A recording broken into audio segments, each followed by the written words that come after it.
नमस्कार मंडळी. अधिक मास हा आध्यात्मिक प्रगती आणि संकटातून मुक्ती मिळवण्यासाठी अत्यंत शुभ काळ मानला जातो. या काळात भगवान दत्तगुरूच्या चरणी सेवा अर्पण केल्याने केवळ मानसिक शांतीच नाही तर जीवनातील अडथळेही दूर होतात.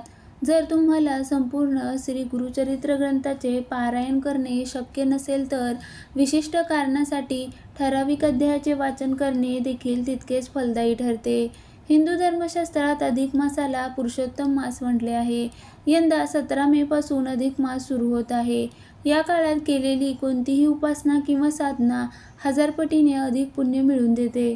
तुमच्या मनातील संकल्प सिद्धीस नेण्यासाठी आणि दत्तगुरूंची कृपा संपादन करण्यासाठी हा काळ सुवर्णसंधी मानला जातो. आयुष्यातील विविध संकटावर मात करण्यासाठी गुरुचरित्रातील खालील अध्यायाचे पठण करावे.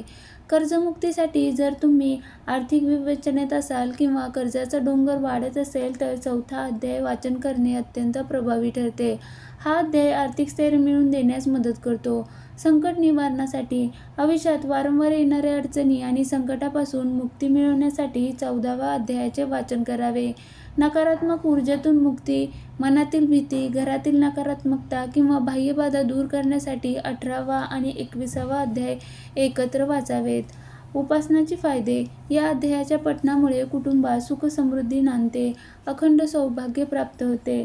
संकल्पपूर्ती. मनातील सात्विक इच्छा पूर्ण होण्यासाठी या अध्यायाचे पारायण अधिक मासात करणे लाभदायक ठरते.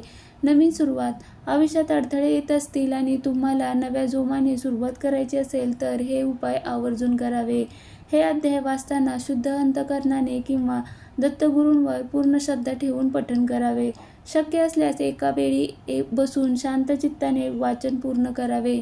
तुमची दत्तगुरूंची सेवा फलद्रूप होवो आणि तुमच्या आयुष्यातील सर्व अडथळे दूर होऊन सुखाचे दिवस येवो हीच सदिच्छा.